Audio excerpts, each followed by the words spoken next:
ओम शांति। 28 फरवरी 2024 के बाबा के मधुर महावाक्य। बाबा कहते, मीठे बच्चे, भारतवासियों को सिद्ध कर बताओ कि शिव जयंती ही गीता जयंती है। गीता से फिर होती है श्री कृष्ण जयंती। भारतवासियों को सिद्ध कर बताओ कि शिव जयंती ही गीता जयंती है। गीता से फिर होती है श्री कृष्ण जयंती। प्रश्न, किसी भी धर्म की स्थापना का मुख्य आधार क्या है? धर्म स्थापक कौन सा कार्य नहीं करते जो बाप करते हैं? किसी भी धर्म की स्थापना का मुख्य आधार क्या है? धर्म स्थापक कौन सा कार्य नहीं करते जो बाप करते हैं? उत्तर, किसी भी धर्म की स्थापना के लिए पवित्रता का बल चाहिए। सभी धर्म पवित्रता के बल से स्थापन हुए, लेकिन कोई भी धर्म स्थापन किसी को पावन नहीं बनाते, क्योंकि जब धर्म स्थापन होते हैं तब माया का राज्य है। सबको पतित बनना ही है। पतितों को पावन बनाना ये बाप का ही काम है। वही पावन बनने की श्रीमत देते हैं। गीत, इस पाप की दुनिया से कहीं दूर ले चल। ओम शांति। अब बच्चों ने समझ लिया है कि पाप की दुनिया किसको और पुण्य की दुनिया अथवा पावन दुनिया किसको कहा जाता है। वास्तव में पाप की दुनिया ये भारतीय है और भारतीय फिर पुण्य की दुनिया स्वर्ग बनता है। भारतीय स्वर्ग था, भारतीय फिर नरक बना, क्योंकि विकारों पर चलने से वहाँ ये विकार होते नहीं, कोई जलता ही नहीं। वहाँ काम विकार होते ही नहीं, काम की चिता है ही नहीं। ऐसे भी नहीं कहेंगे कि सत्युग में काम चिता है। ये समझने की बातें हैं। पहले पहले प्रश्न उठता है, भारत जो पति दुखी हैं, सो वही भारत पावन सुखी था जरूर। कहते भी हैं आदि सनातन हिंदू धर्म था। अब आदि सनातन किसको कहा जाता है? आदि माना क्या और सनातन माना क्या? आदि माना सतयुग, तो सतयुग में कौन थे? ये तो सबको मालूम है कि लक्ष्मी नारायण थे। जरूर वह भी किसकी संतान होंगे जो फिर सतयुग के मालिक बने। सतयुग स्थापन करने वाला था परमपिता परमात्मा, उसकी उनकी संतान थे, परंतु इस समय उनको उनकी संतान नहीं समझते। अगर संतान समझते तो बाप को जानते, बाप को तो जानते ही नहीं। अब हिंदू धर्म तो गीता में है नहीं, गीता में है भारत का नाम पड़ा, वह कहलाते हैं हिंदू सभा, महासभा। अब श्रीमद् भगवद गीता है सर्वशास्त्र में शिरोमणि। गीता जयंती भी मनाई जाती है, शिव जयंती भी मनाई जाती है। अब शिव जयंती कब हुई है ये भी मालूम होना चाहिए। फिर है श्री कृष्ण जयंती। अब तुम बच्चे जान चुके हो कि शिव जयंती के बाद है गीता जयंती, गीता जयंती के बाद है श्री कृष्ण जयंती। गीता जयंती से ही देवी देवता धर्म की स्थापना होती है। फिर गीता जयंती के बाद महाभारत का भी कनेक्शन है। उसमें फिर आती है युद्ध की बात। दिखाते हैं युद्ध के मैदान में 3 सेनाएं थी, यादव, कौरव और पांडव। दिखाते हैं, बाप कहते हैं यादव मुसल निकालते, वहां शराब पिया और मुसल निकाले, तुम जानते हो। अभी बरोबर मुसल भी निकल रहे हैं, हथियार बन रहे हैं। वे भी अपने कुल का विनाश करने एक दूसरे को धमकी दे रहे हैं। सब क्रिश्चियन लोग हैं। वही यूरोपवासी यादव ठहरे तो एक है उन्हों की ही सभा, उनका विनाश हुआ, आपस में लड़ मरे। उसमें सारा यूरोप आ गया। इसमें इस्लामी, बौद्धी, क्रिश्चियन सब आ जाते हैं। यहाँ फिर है कौरव और पांडव। कौरव भी विनाश को प्राप्त हुए और पांडव विजय किसकी हुई? पांडवों की। अब प्रश्न उठता है, गीता का भगवान कौन जिसने सहज योग और ज्ञान सिखलाया? बाप कहते हैं सिखलाकर राजाओं का राजा बनाया अथवा पावन दुनिया स्थापन की। क्या श्री कृष्ण आया? कौरव और कलयुग में थे कौरव पांडवों के समय, श्री कृष्ण कैसे आ सकता है? श्री कृष्ण जयंती मनाते हैं सतयुग आदि में 16 कला, श्री कृष्ण के बाद फिर त्रेता 14 कला राम की। श्री कृष्ण तो प्रिंस ही प्रिंस का विकारी प्रिंस लोग श्री कृष्ण को पूछते क्योंकि जानते नहीं वह सतयुग का 16 कला संपूर्ण प्रिंस था। हम विकारी हैं। जरूर प्रिंस लोग भी ऐसे कहेंगे ना। अब फिर शिव जयंती भी है। मंदिर भी बड़े से बड़ा उनका ही बना हुआ है। वह है निराकार शिव का मंदिर। उनको ही परमपिता परमात्मा कहेंगे। ब्रह्मा विष्णु शंकर भी देवता ही ठहरे।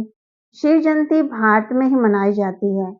अब देखो शिव जयंती आने वाली है। सिद्ध कर समझाना है। शिव को ही कहा जाता है ज्ञान का सागर अर्थात सृष्टि को पावन करने वाला परमपिता परमात्मा। गांधी जी भी गाते थे श्री कृष्ण नाम नहीं लेते थे। अब प्रश्न उठता है शिव जयंती सो गीता जयंती या श्री कृष्ण जयंती सो गीता जयंती। अब श्री कृष्ण जयंती तो सतयुग में कहेंगे। शिव की जयंती कब हुई किसी को पता ही नहीं। शिव तो है निराकार परम पिता परमात्मा। उसने सृष्टि रची संगम पर।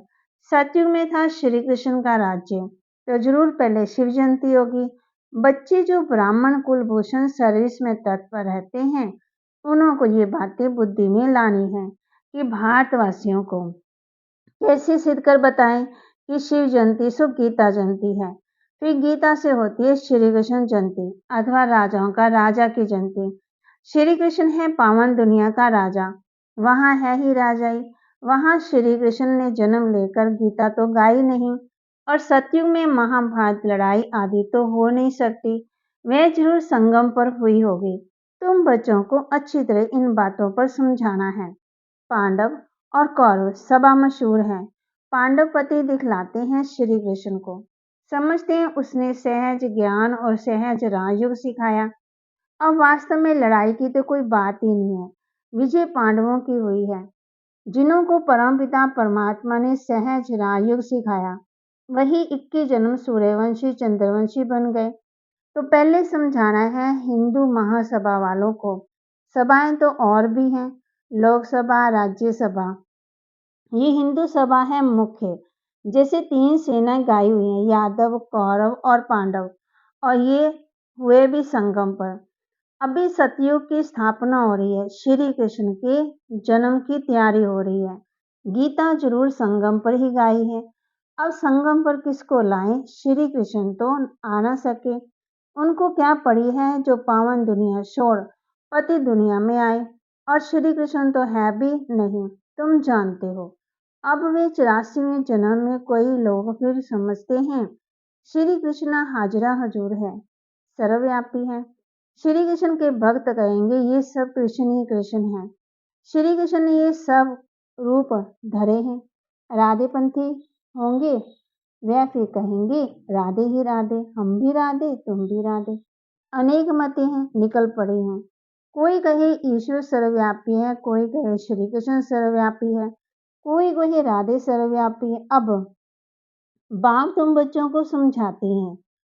वे बाप व वर्ल्ड आलमेड अथॉरिटी है तो अब तुम बच्चों को भी अथॉरिटी दे रहे हैं कि कैसे इन सबको समझाएं। हिंदू महासभा वालों को भी समझाओ वे इन बातों को समझ सकेंगे। वे अपने को रिलीजियस माइंडेड मानती है ना। गवर्नमेंट तो कोई भी धर्म वाले को मानती नहीं। वे खुद ही मूंझ गए हैं। शिव परमात्मा है निराकार ज्ञान का सागर और कोई को ज्ञान का सागर कह नहीं सकते हैं। वह जब सम्मुख आकर के ज्ञान दे तब राजाई स्थापन हो। फिर तो बस राजाई स्थापन हो गई। फिर सम्मुख तब आए जब राजाई गवाओ। तो तुमको सिद्ध करना है शिव परमात्मा है निराकार ज्ञान का सागर। शिव जयंती सो गीता जयंती। अब इस पर नाटक बनाने तो मनुष्यों की बुद्धि में से श्री कृष्ण की बात निकल जाए। निराकार शिव परमात्मा को ही पतित पावन कहा जाता है। वे सब मनुष्य मत पर शास्त्र बने हैं। मनुष्यों ने बनाए हैं। बाबा का शास्त्र तो कोई है ही नहीं। बाप कहते हैं मैं सम्मुख आकर के तुम बच्चों को बेगटू प्रिंस बनाता हूँ और फिर मैं चला जाता हूँ। ये नॉलेज मैं ही सम्मुख सुना सकता हूँ। मैं गीता सुनाने वाले बल गीता सुनाते हैं परंतु वहाँ भगवान सम्मुख तो है ही नहीं। कहते हैं गीता का भगवान सम्मुख था जो स्वर्ग बनाकर चला गया। तो वह क्या वह गीता सुनने से कोई मनुष्य स्वर्गवासी हो सकता है?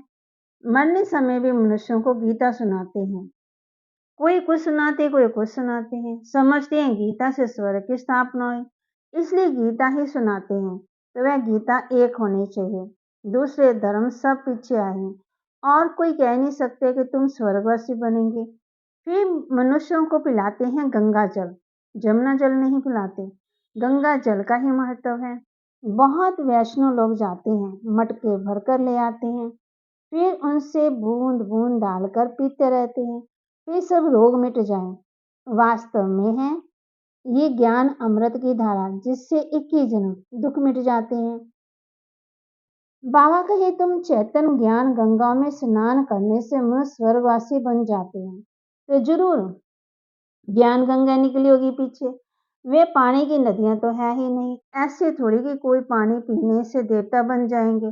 यहाँ कोई थोड़ा ही ज्ञान सुनते हैं तो जरूर स्वर्ग के हकदार बन जाते हैं। ये है ज्ञान के सागर शिव बाबा की ज्ञान गंगाएं।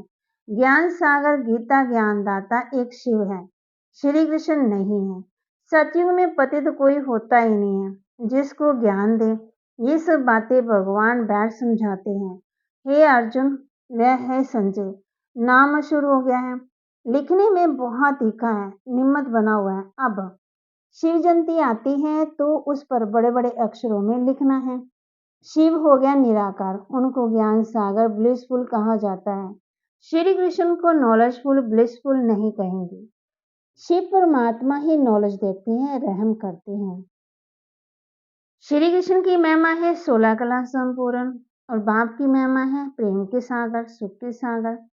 नॉलेज ही रहम है, मास्टर रहम कर पढ़ाते हैं तो बैरिस्टर इंजीनियर आदि बन जाते हैं।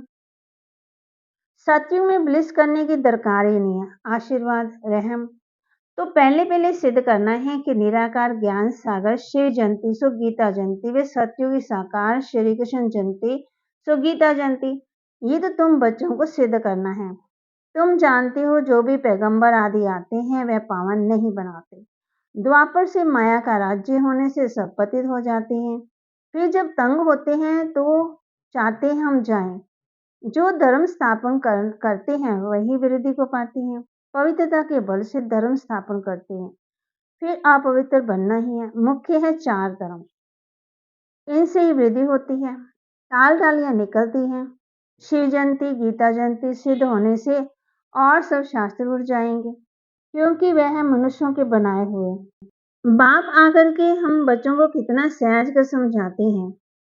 उनकी श्रेष्ठ श्रेष्ठ मत है। अब तुमको ये सिद्ध करना है कि निराकार ज्ञान सागर जयंती सो गीता जयंती, जो सतयुग साकार श्री कृष्ण जयंती सो गीता जयंती।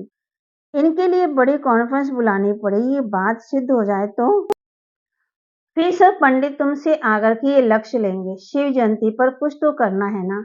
हिंदू महासभा वालों को समझाओ, उनकी बड़ी संस्था है। सतयुग में है आदि सनातन देवी देवता धर्म, बाकी सभा आदि कोई नहीं है। सभाएं तो संगम पर हैं। पहले पहले तो सिद्ध करना है कि वास्तव में आदि सनातन सभा है ये ब्राह्मणों की, पांडवों की। पांडवों ने ही विजय पाई जो फिर स्वर्गवासी हुए। अब तो कोई आदि सनातन देवी देवताओं की सभा कह न सके, देवताओं की सभा नहीं कहेंगे। कलप के संगम पर ये सभाएं थी। उनमें एक थी पांडव सभा, जिसको आदि सनातन पांडवों की सभा कहेंगे। ये कोई नहीं जानते, श्री कृष्ण के नाम से ब्राह्मण है ही नहीं। ब्राह्मणों की चोटी ब्रह्मा के नाम से है। ब्रह्मा के नाम से तुम ब्राह्मण सभा कहेंगे। ये बातें समझाने वाला भी बुद्धिवान चाहिए, इसमें ज्ञान की प्रकाष्ठा चाहिए। निराकार शिव ही गीता ज्ञानदाता, दिव्य चक्षु विधाता। ये सब धारण कर फिर कॉन्फ्रेंस बुलाते हैं। जो समझते हम सिद्ध कर बता सकते, तो बाबा कहते जो समझते हम सिद्ध कर बता सकेंगे उनको आपस में मिलना चाहिए। लड़ाई के मैदान में मेजर कमांडर आदि की सभा होती है। यहाँ कमांडर महारथी को कहा जाता है। बाप डायरेक्टर हैं, स्वर्ग की रचना करते हैं, फिर डायरेक्शन देते हैं। महासभा बनाओ, फिर इस बात को उठाओ कि गीता का भगवान सिद्ध होने से फिर सब समझेंगे कि उनसे योग लगाना चाहिए। बाबा कहते हैं मैं गाइड बनकर आया हूँ, तुम उड़ने लायक तो बनो। माया ने पंख तोड़ डाले हैं। योग लगाने से तुम्हारी आत्मा पवित्र हो जाएगी और उड़ेंगी। अच्छा, मीठे मीठे सिकिलते बच्चों प्रति माता पिता बाप दादा का याद प्यार और गुड मॉर्निंग। रूहानी बाप की रूहानी बच्चों को नमस्ते। रूहानी बच्चों की रूहानी बाप दादा को दिलवा जान सिकवा प्रेम से नमस्ते।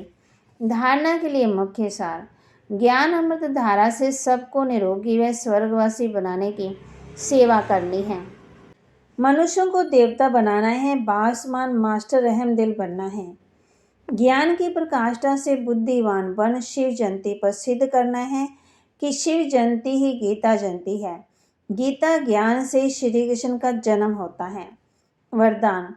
दिनचर्या के हर कर्म में यथार्थ और युक्त युक्त चलने वाले पूज्य पवित्र आत्मा भव। दिनचर्या के हर कर्म में यथार्थ और युक्त युक्त चलने वाले पूज्य पवित्र आत्मा भव। पूज्य पवित्र आत्मा की निशानी है उनका हर संकल्प, बोल, कर्म और स्वप्न यथार्थ अर्थात युक्त युक्त होगा।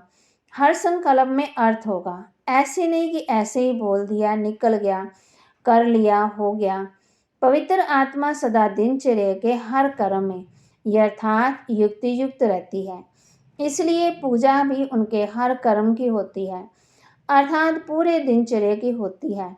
उठने से लेकर सोने तक बिन बिन कर्म के दर्शन होते हैं।